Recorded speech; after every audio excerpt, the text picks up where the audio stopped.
Hi, everyone.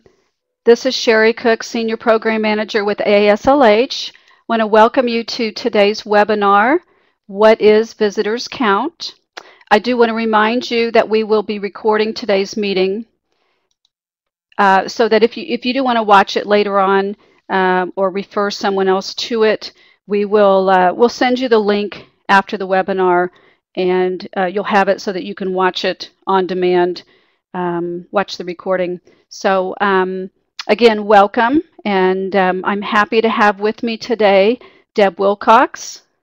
Deb is Director of Evaluation at the Center for Nonprofit Management of Nashville. AASLH and CNM work together to offer the Visitors Count program. And no, that's not a typo on your screen. Deb, welcome, Deb. As always, I'm thrilled to work with you. And we hope that everyone finds the webinar today interesting and beneficial. So let's get started. I want to do a quick poll and find out. By my count, I see we have about 46 people in today's audience, but let's just poll everyone and let us know, are you taking part in today's webinar with other colleagues with you? Are you by yourself? Are you in a group? So let's kind of get an idea of how people are tuning in today. Looks like the majority, the vast majority, are taking part by themselves today. That's great. And we have a few in groups, and that's good too. We hope that as a staff group, you're able to discuss the program and the details. Today we're going to be talking about visitors count. And I think all of you would probably agree with me. There's usually no shortage of opinions on what your museum or your historic site should be doing, or maybe what it should not be doing. You may have staff and volunteers and board members weighing in on program development and exhibit planning, marketing campaigns, strategic planning. But who is speaking for the people who matter most to your museum or site? Who speaks for them? I remember when I worked at a county historical society, it was often 2 or 3 of us sitting around a table making all sorts of assumptions about what our visitors wanted. What did they want to see in an exhibit? What kind of programs did they want? What kind of food did they like? We thought we knew it all, and to ask our visitors. So that's what we're going to be talking about today. Gone are the days when we based a museum, historic house, or site's definition of success on visitation totals for the year, budget reports. Did you end up in the red or the black? Did you meet staff goals and objectives? These are common ways that we tend to define success, and common ways especially in government. But successful organizations understand what people expect, what they need, and what they want when they're visiting, and what will bring them back. Visitors Count is a visitor research program offered by AASLH that gives you the types of answers you need in order to create a successful and thriving history organization. And this is one of the quotes that I love from our past participants, the Napier settlement. And we have several quotes like this in today's presentation. I would have loved to have had some of these folks join us in talking with you today, but because of the way that we do our do-it-yourself free webinars, we don't have the technology to bring in speakers from multiple locations. So you can always contact me later if you would like for me to provide you with a couple of references you can contact and to ask them about their experience in the program. Visitors Count offers 3 surveys, focuses mainly on the GATE Visitor Survey. But I'll be providing some information and details about the teacher survey and the spotlight surveys later in the webinar when we talk about fees and other details. But for our GATE and teacher surveys that we offer, the majority of the questions are drawn from a standard instrument that AASLH tested and refined with pilot museums over the course of several years. Standardization of the questions on the survey allow us to develop benchmarks that will help participating organizations compare their survey results with institutions of similar size and scope. And their visitors count survey questionnaire. There's about 38 questions on the survey. It takes visitors around 12 minutes to complete it. It's a combination of common questions for benchmarking, like I just mentioned. There are demographic type questions. And of course, there are your own museum's custom questions. Once your survey instrument is ready to go, we offer expert guidance to help you plan how you're going to distribute the surveys. And then you send us 200 completed surveys that you've collected over about a 4.5-month period. And then we take care of the rest. In a few minutes, I'll show you a chart with those time periods again, so don't worry about trying to write that down. You'll see it again and accurately. And we'll help you consider how best to use your results and communicate them out to your community and beyond. So that's, in a nutshell, that's how the GATE Visitor Survey works. The teacher survey works along the same lines, but the goal is to collect up to 100 surveys from teachers who bring classes on site for one of your programs. And again, I'll talk a little bit more about that excuse me, in a few minutes. A big advantage that Visitors Count offers is that we save your data so that when we hope you repeat the survey 3 to 5 years, having the positive impact that you hoped. That it would improve your position with visitors, so you're able to compare data from 2 different survey, what we call waves. So I think all of you would agree that visitors, their wants, their needs, their expectations cross over all areas of operations at your museum or site. And so it's critical that we collect and we give attention to visitor feedback. We need to know, so we might be able to fundraise for that. We need to know what kind of programs they like. And you all know this, but it's just kind of a reminder to think about how visitor data and feedback really does cut across all areas of operation. So here's a summary of the major ways that Visitors Count can benefit, and post them in the chat box, and we'll be watching the chat box. If I don't get to it right away, I may cut and paste it and put it over in my parking lot, where I'll make sure and address it before we finish here today. And we have left the last 15 minutes for questions and discussions, so we do try and get to everyone's questions, and like I said, you can type them into the chat box. But again, going back to what's on the screen,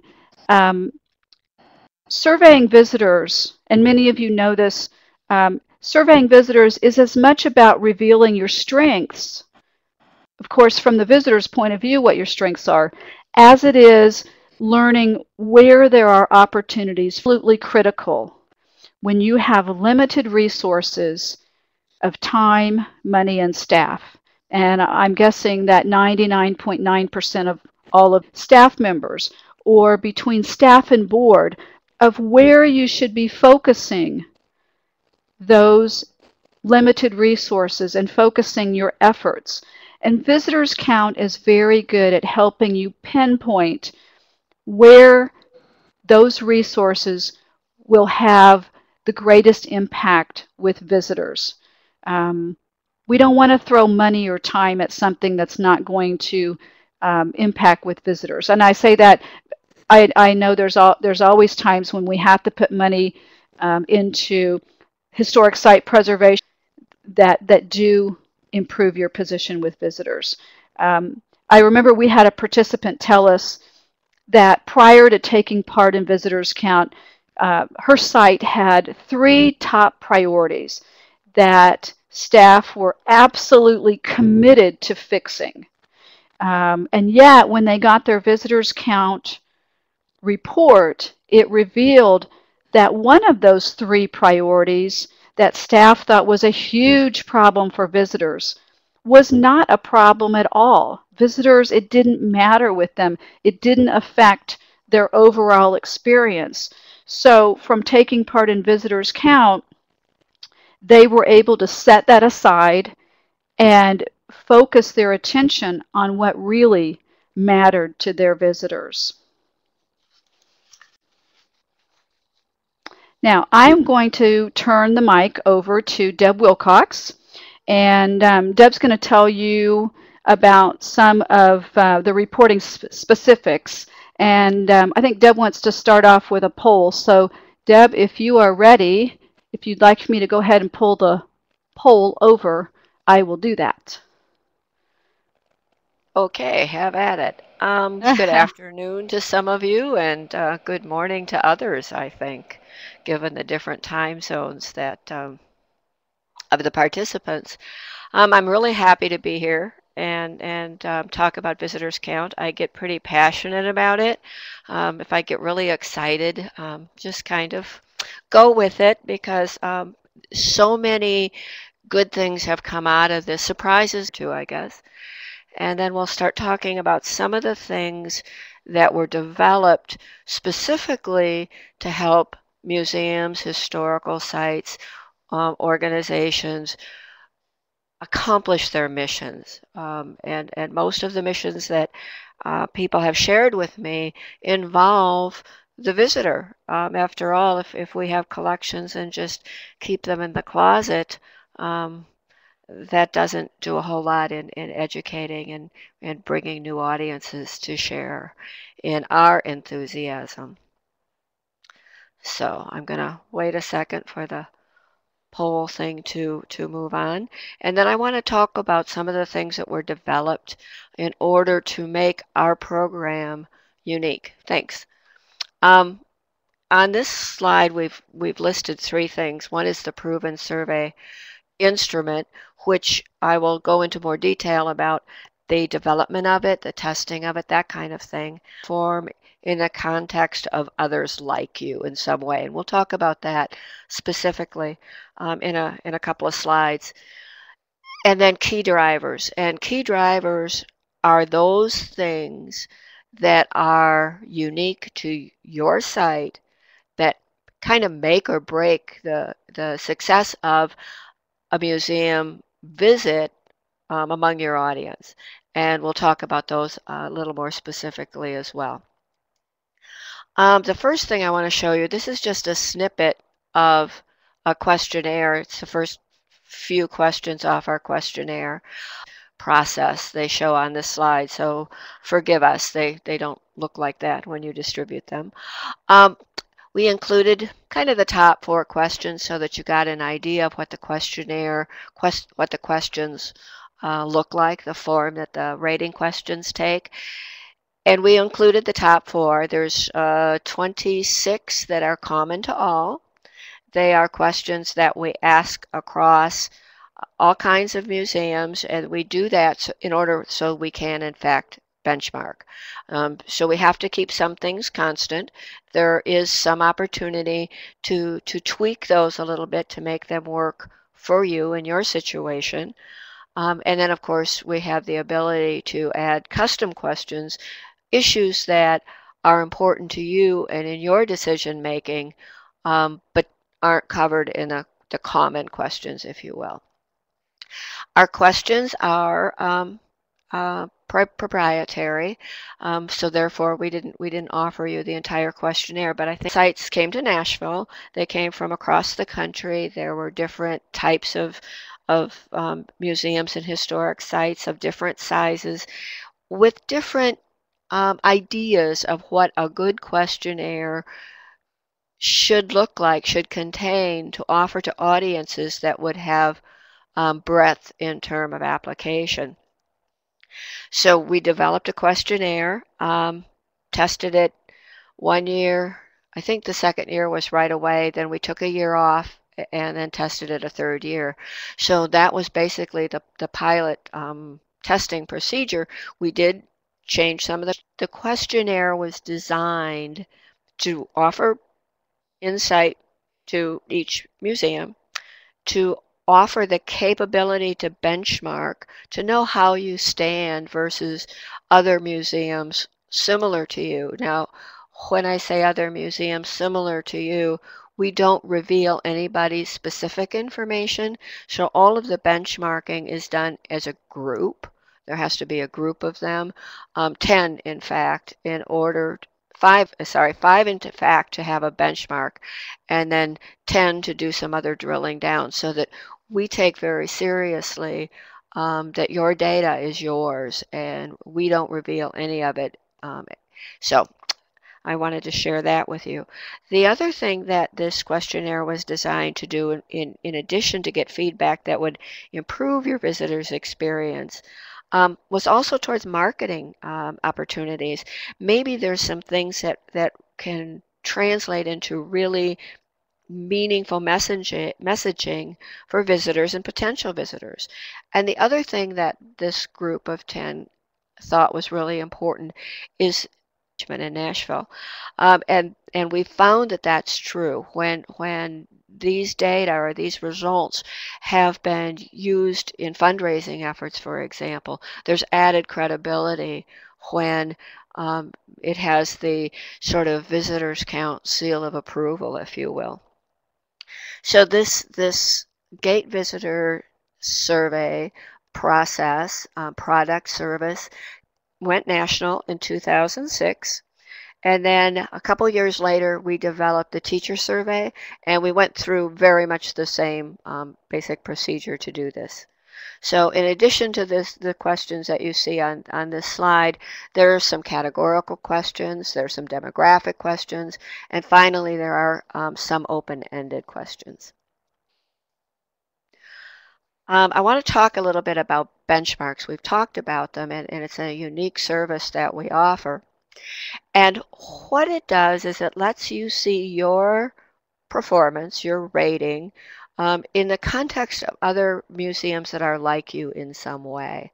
And those benchmarks are calculated here in Nashville, and they're calculated just because of the audience that they draw. Military museums, for example, or living history outdoor museums have different types of audiences. So I think it's important to take the context of your results and lay it against the context of others. And I have a slide that's coming up in a minute that kind of shows you how we do that. We have a benchmark about governance, whether you're a private, nonprofit, state, federal, county, whatever. We have budget ranges, and we have large museums with big budgets, and we also have small museums with smaller budgets. Again, I think it's important, if you're a smaller museum, to get yourself compared to other smaller budgeted museums. We have geographic regions. We have some states where we have enough, which is 5, enough participants in that state that we can offer that as you compare you against all the museums in Florida, for example, if you're a Florida site. We have other here, which includes, at this point, we have AAM accredited museums. If you are accredited, then you get a chart that compares you to the accredited museums in our database, which is, of course, participants. Is a definition that we created this year to kind of get an idea whether museums might be in a large metropolitan area where there's lots of different museums, Washington, D.C., for example, or whether you're kind of out by yourself in, for lack of a better term, in the middle of nowhere. So those are some new benchmarks that we have offered. The good news about this, participated more than once, you're counted once. 150 different museums. And I want to mention too that since 2010, 42% of the museums who have participated are repeat visitors. So not only do they benchmark against other museums similar to them, but they can compare themselves to where they were the last time they participated. Now this slide, the first thing I'm going to tell you is it's fictitious data, and I've got that in the little box in the bottom so that it's not real data, but it does demonstrate how this benchmarking information is communicated to each and every museum who participates. Now, the top bar, you can see there's a key on the bottom. The top bar is teal, and it's the XYZ museum. And if you were participating, that would be your museum. So that would be the museum that the report is written about. And then for this benchmark chart, the comparison is against everyone in our database, which is everybody. And then there's a third bar, which is gold, and I'm calling it the gold standard, if you will. And it's actually the average of the top 3 participants in that category. So let's just pick a couple of these and look at them. I'm going to pick value, which is the 1, 2, 3, 4, 5, 6th one down. And value, the museum in question got a rating of 9.2. In our, the way we look at data, 10 is the best. Occasionally some of our questions are written in the reverse, and I think you'll see that on the mock-up questionnaire that we presented.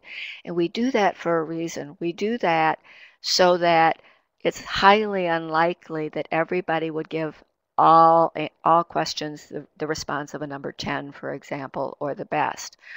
So we do that in order to kind of force the respondents or your audience to read the question carefully and let us know that we think that they have read it. Our fictitious museum got a rating of 9.2 out of 10. The average, you can kind of see it, is an 8.8.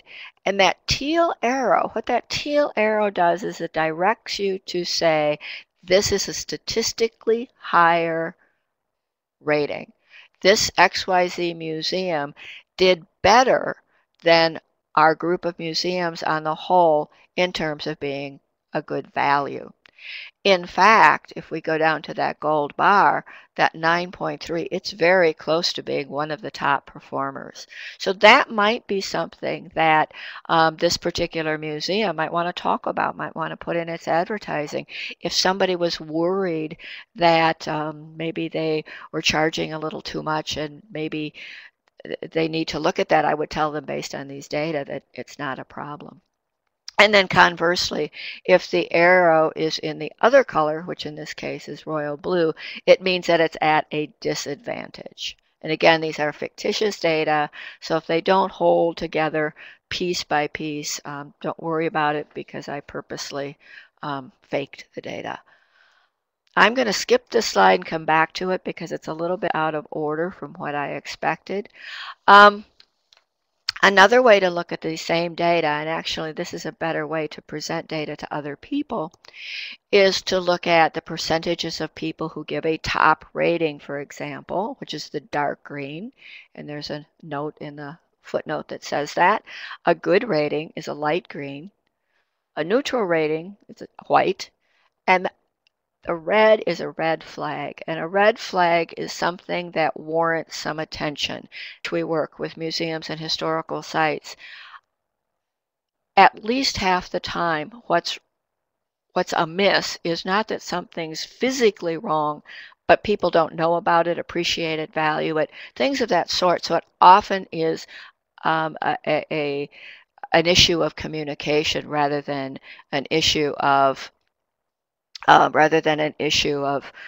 something's wrong with your building. So this is a really easy way to look at your data. This is one of the ways that we in the report that everyone would get. Green means go, and red means stop and pay attention. So these are some tools that we give you to make it easy, relatively easy, to work your way through the data. Oops, I want to go back. I apologize. I want to talk about this slide for a minute. This is the slide where we talk about key drivers. And key drivers are those things that I alluded to a little bit earlier that make or break the experience for your visitor.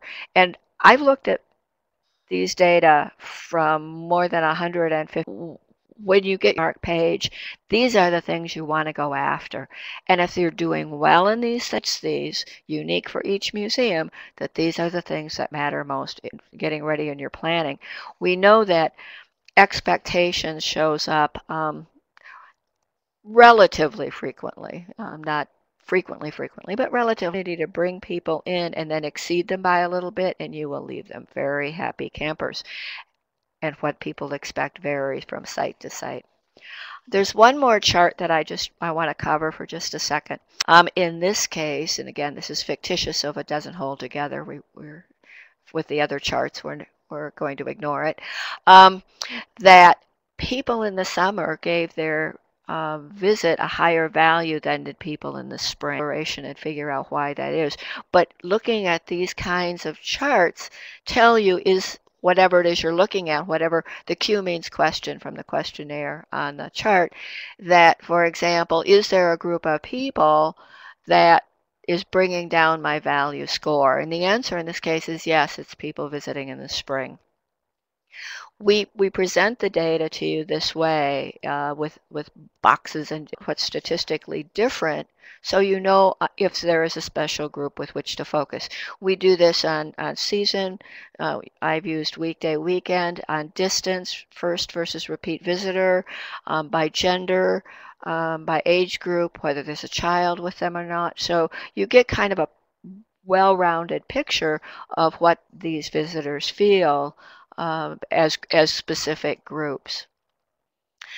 So what you get from visitors count is a program handbook that really helps you. It's kind of your go-to reference as you go through your process. That being said, you also get Sherry and me through your process, and we can't come and distribute the questionnaires for you. The budget doesn't allow that, but we can hold your hand and give you some guidance, because we want to know what works for you guys, and we collect that kind of information, at least anecdotally, and share it. You get expert data analysis. You get the opportunity to come and see us afterwards, and what we do is we go through a generic report, but we talk about how to tie these pieces together. And if anybody's got some specific applications they want to use with these data, we can help you build that. You get, I hope, a user-friendly report. It's meant to be. It's color-coded. I think it's pretty easy to go through. At least that's what we've heard.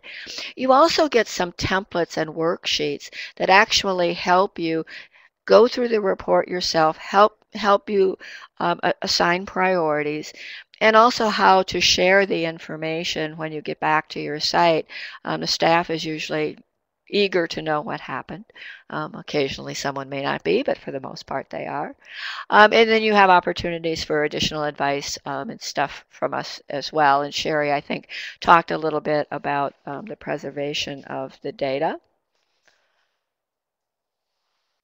So hopefully, when you're done, you're going to know these things that are outlined on this page.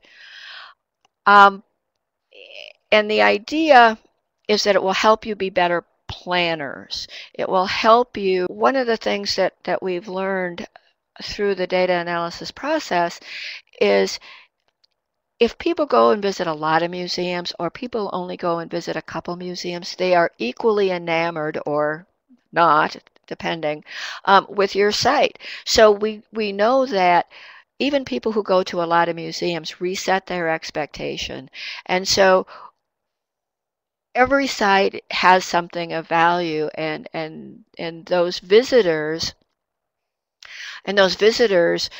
kind of reset their expectation with every new site that they go to. Now, that being said, I think it's probably beneficial to bring the same visitors back over and over and over again as well. So some of our past participants have told us that they are implementing changes based on the findings. That's a quote, a direct quote, an anonymous direct quote. Lots of applications from these reports are possible. People are using them for a lot of different things. They're planning follow-ups. They're using it for board strategy planning. Another person said, we were already headed in the directions indicated. This will help us validate our plans. And when you get your plans validated, sometimes it's easier to get some more financial aid or some grant money out there when you've got that kind of support and prove that you're willing to look at yourself. The report provided excellent stats to back up reasons for change. Another museum said we're in the process of redesign just prior to making some major change in their either exhibits or their interpretation, and then again come back shortly after its implementation to ensure that they are indeed on the right track. Another museum had reported that it is going through a difficult time, and they're using the report to make these decisions about future programming options. So with that, I will send it back to Sherry. Specifics, if I can get my slide advanced here. Okay, we're going to talk about some details, and we've got a chart here that I want to talk about a minute. If you see up in the top line, gate visitor, spring and summer, this is the next opportunity there is for you to take part in the gate visitor survey. And going across that line, you see that the survey period is spring and summer of 2014. Your report would be delivered to you in November of 2014. The deadline to sign up is coming up in mid-January. And then you see in the far right column the program fee. The $37.50 is for AASH member institutions, and the $4,500 is for non-members. We know that this fee is higher than other programs AASLH offers, and as I mentioned earlier, we do have to pay for the expertise. It's not a program that many organizations like ours offers. We do professional expertise to give you a report that clearly does analysis of your data and presents you with the findings. So someone asked earlier, I think it was Sarah from Kankakee, she asked if AASLH has any grant programs to help participants with the fee. And as I remarked in the chat box, we don't have any type of grant programs, but I can tell you that a number of our participants have sought and received grant funding from community foundations. I know up in the Northeast, there's one state where participants have received funding from their state humanities council. There are also private foundations that have been solicited for funding by these different museums, and they received the funding. So 2 payments. You can pay the first half up front, and then for most organizations, the second half is not due until the next fiscal year. So it does help for you to be able to budget the payment over 2 fiscal years. So I want to, again, go back up to this top line of the Gate Visitor Survey that will start in January, this coming January. We get you started in January, even though you're not going to be surveying until spring, because we do need time to work with you to get your custom questions written. And we know that for some sites, depending on how far up the ladder those custom question choices have to be taken and approved, sometimes it does take some weeks for your site to figure out what you want to ask in your custom questions. You may need to, again, as I said, run it up the ladder, talk with staff, look at your strategic plan to figure in with you in mid-January. And then, of course, spring starts at a variety of time points depending on where you are. If you're in upstate New York, spring doesn't come as early as it does down in Oklahoma City. So you get to kind of decide when you're going to begin that spring surveying. Your goal is going to be to get 100 surveys before Memorial Day weekend starts. Then once Memorial Day weekend starts, that kicks off the summer season, and you'll want to have the goal to collect another 100 surveys by July 15th. So again, it's about a depending on when you define the beginning of spring in your area, it's about a 4.5-month. Tailor your survey project to fit your museum's needs. For example, if winter is a significant tourist season for your museum, perhaps you're in an area where skiing is popular, or maybe you're down in Florida and you have the snowbirds and that you want to survey in the winter. We will tailor your project to meet your needs. We've encountered so many different situations because, as we all know, there really isn't one typical museum or site. And so we have lots of different situations. We have historic sites that we've dealt with, museums that have a museum building and a historic site on their property and what they're going to do about that. So there's just lots of different scenarios, and don't worry about that. We will work with you to get it all figured out. There's another opportunity in 2014 to survey gate visitors, and that's for the summer and fall months. And you can go down, that's the second line in the chart, and the deadline to sign up for that cycle is June 2nd, 2014. You would get your report the following April. And then going down to the third line is the teacher survey. We've already started for this current school year.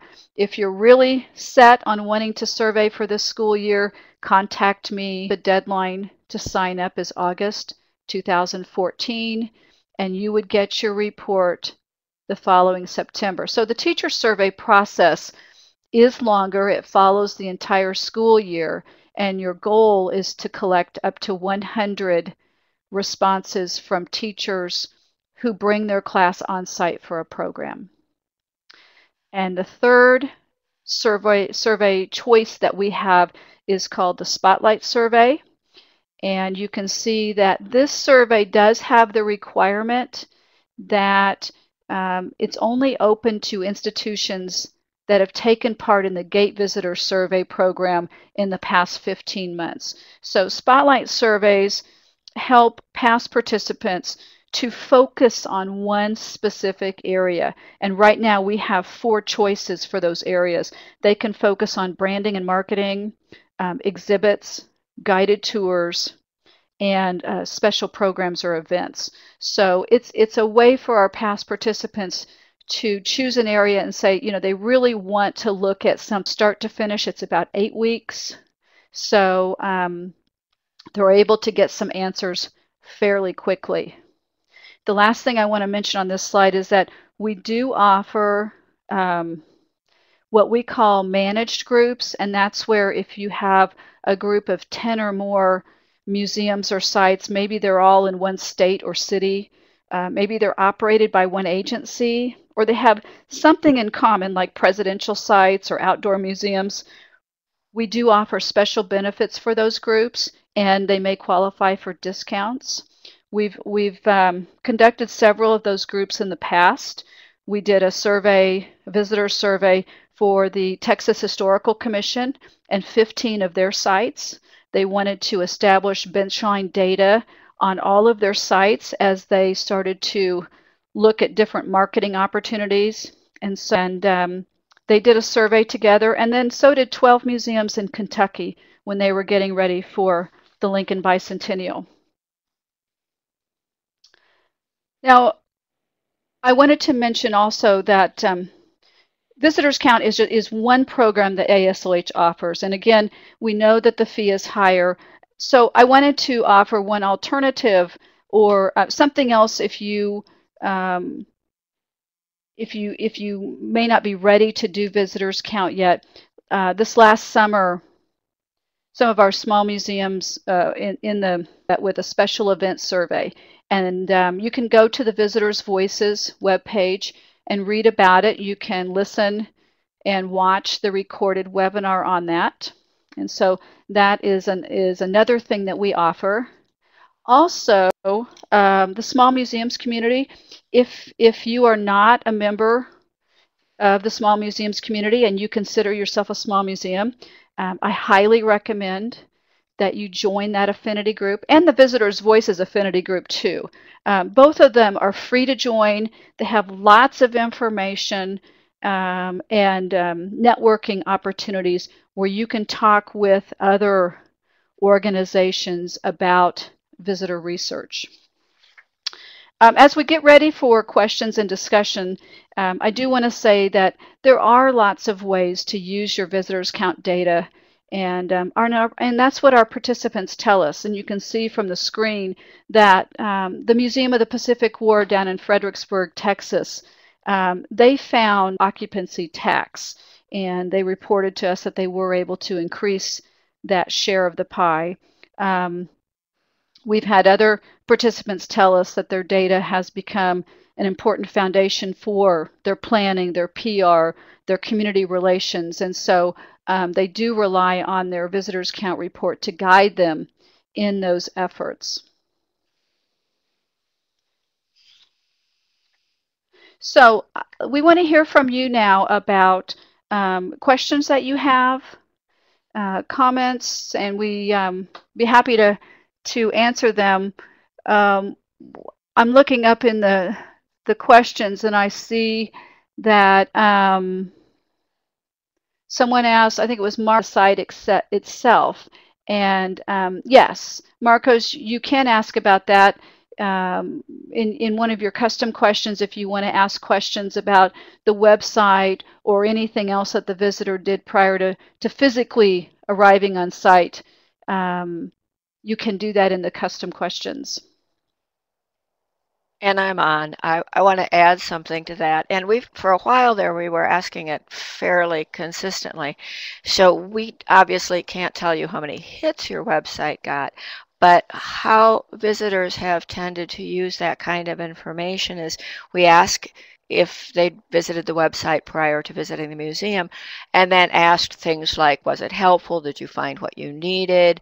Those kinds of issues to get feedback on maybe some difficulty people had navigating it, things of that sort. I will say that smartphone and use Facebook and things of that sort. So that social media part is part of the common section. And then, of course, the website can certainly be one of your custom areas. And I do want to mention, as you're thinking about other questions you might have, in a few minutes I'll pull over, I've got some handouts that you all can take with you. You can download your visitor so you can kind of see what we provide and what you are asked to provide in terms of like a staff person who will be the contact working with us, people to distribute the surveys, things like that. So I'll pull those handovers over in a few minutes and you can download those. And so other questions?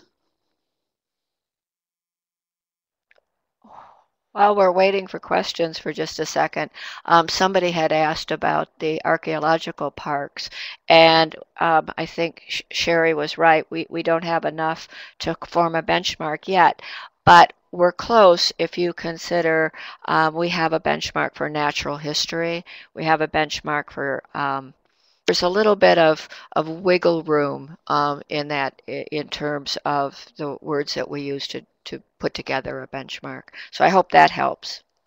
Hey, Deb, Susan from Montana Historical Society is asking, can you talk about the use of collected zip codes? Do you get every individual zip code or keep track of the number in a group for a zip code? Can you speak to that? Sure, I'll be happy to. We don't usually, and I'll tell you why. One of the things that we've learned is that people come from all over, and that then you end up with so many zip codes that it becomes really cumbersome and limited in what we can do. But what we do is we ask her away, and then those coming from really further away. And so when we get that kind of information on that basis, we go ahead and calculate like differences in how people respond to questions. For example, I hope that people who live nearby hear more about the museum than people who live more than 120 miles away, or something of that sort. So zip codes themselves, we don't collect unless you want to, on a custom basis, but we do get an idea of how far away people live, and we have some flexibility in those definitions as well. And Deb, Steve from Kenosha is asking, do we have benchmarks for art and natural history museums? I have a benchmark for art and history museums. So we have a benchmark for history museums, a benchmark for art and history museums, but not one specifically for art and natural history. Correct. Right. Other questions that people have? Deb, while we're waiting to see if anyone about the benefits of that meeting. Yeah, the meeting wasn't part of the original plan, but we've learned over time that it really helps to get people together in one room. Not only do I get to talk about, see, I'm enthusiastic. I get to talk about museums as a group and the kinds of things and how to put a piece together to get some funding or things of that sort. But I also learned that the synergy and the interaction of the participants themselves really take it to a much higher level. In addition to kind of walking through a prototype report, we have worksheets and colored pens, like green means go and red means stop, and using it for something to prioritize. And what happens frequently is there's one or two ahas or really big surprises that come out of it for each individual museum.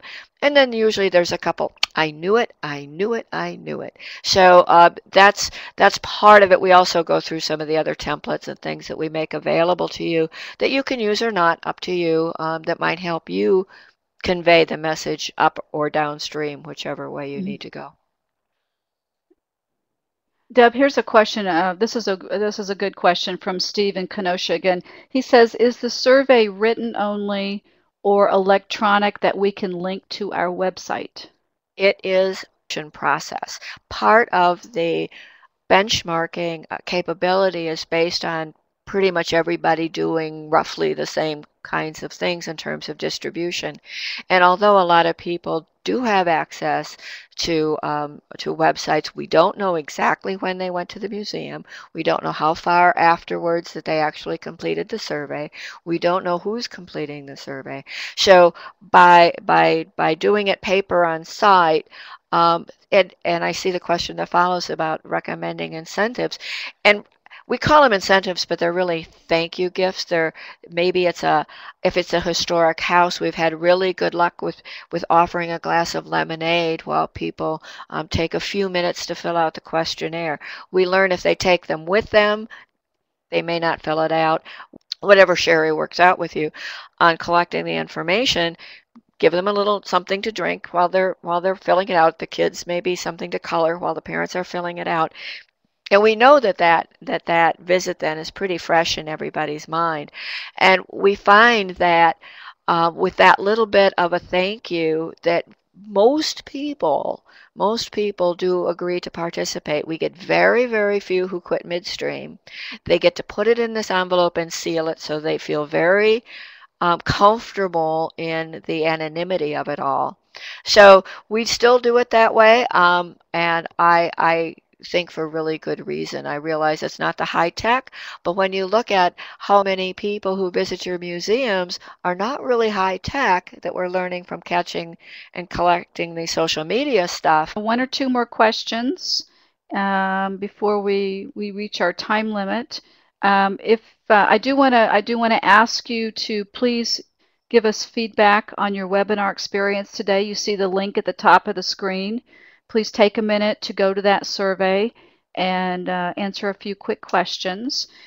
I want to mention also that we do, at the beginning of each survey group, and as I mentioned, mid-January is the next deadline for signing up, we hold an orientation session online, much like today's webinar. where we work with those museums that are getting, and then after that, after that group orientation, then we begin working with each of the museums one-on-one. And so it's one-on-one throughout the survey time period, and I'm back and forth communicating with you by telephone and by email, asking how many surveys you've collected, trying to keep you motivated to get those surveys collected, helping you brainstorm if by chance perhaps your incentive or your token of appreciation is not really working for you. We might suggest something different, and then right up through when you get your report, and then we have our meeting. You come back together with that group that first started the process. So it is a mostly one-on-one visitor survey process working with you. Any other questions? Deb, we're right up straight 2 o'clock by my time. Some of you may know her as TJ. She's been working the back end of this webinar, helping with any technical difficulties, sound difficulties people had. So TJ, thank you very much. And I'm going to go ahead and pull those handouts over onto the screen. You all can see those right here, and you can choose if you want to download any of those. But again, please give us your feedback about your webinar experience today. And thank you all for taking part. We appreciate it. And thank you all from my standpoint as well. Yes. And it was my pleasure to do this. Well, thank you, Deb. And we hope that you will consider signing up and taking part in Visitors Count. Please sign up to do a Visitors Count survey. So thanks all. Have a great afternoon.